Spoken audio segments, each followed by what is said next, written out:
Assalamualaikum warahmatullahi wabarakatuh. Perkenalkan, nama saya Muhammad Arif Dermawan. Saya berasal dari kelas BDP 2D. Di sini saya akan menjelaskan apa itu land clearing. Apa itu land clearing? Land clearing atau pembukaan lahan adalah proses penyiapan dan pembersihan lahan sebelum dimulainya aktivitas pertanian, perkebunan, dan pembangunan suatu proyek konstruksi. Dalam usaha pembukaan lahan, ada beberapa syarat yang perlu dipatuhi.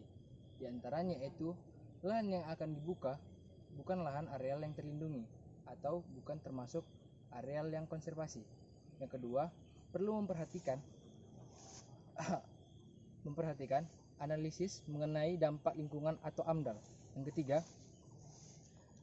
perlu kajian komprehensif dari berbagai kajian keilmuan seperti agronomi, meteorologi, dan hidrologi untuk menghindari terjadinya erosi atau longsor.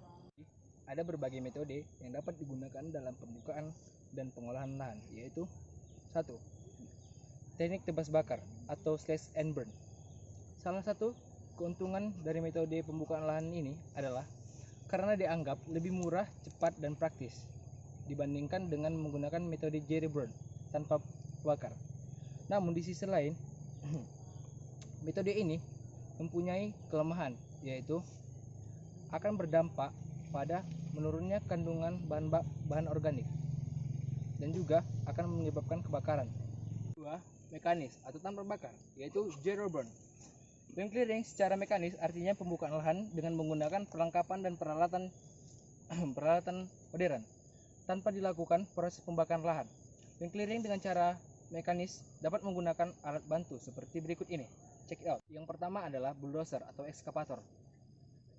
Alat ini yang berfungsi untuk pembuatan jalan, rintisan, perobohan pohon, dan pengumpulan kayu.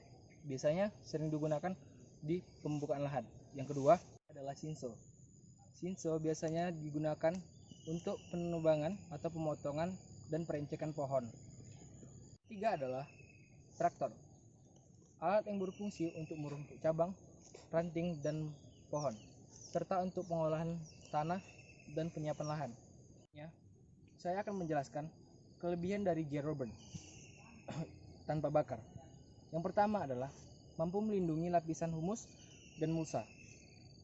Yang kedua, mempertahankan kelembapan tanah. Yang ketiga, meningkatkan kesuburan tanah karena kandungan bahan organik tanah yang juga meningkat. Yang keempat, tidak menyebabkan timbulnya polusi udara akibat asap.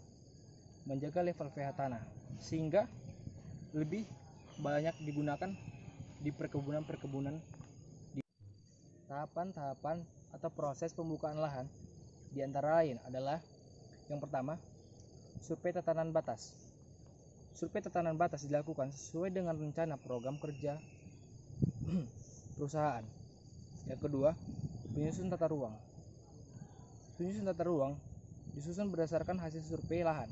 Dan yang ketiga adalah blocking. Sebelum dilakukan blocking, biasanya ditentukan terlebih dahulu start awal pembukaan. Kemudian kegiatan blocking dilakukan yaitu membentuk atau membuat layout lahan ke dalam blok-blok dengan ukuran yang disesuaikan dengan kondisi di lapangan. Keempat adalah membuat bentuk jalan dan jembatan. Pembuatan jalan bertujuan untuk memudahkan transportasi alat land clearing untuk masuk ke dalam lahan perkebunan atau penyiapan lahan.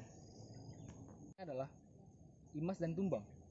Limas adalah kegiatan melakukan penebangan pohon atau hutan sekunder dengan diameter antara 7,5 cm sampai dengan 15 cm. Hal ini dilakukan agar memudahkan kegiatan penumbangan pohon.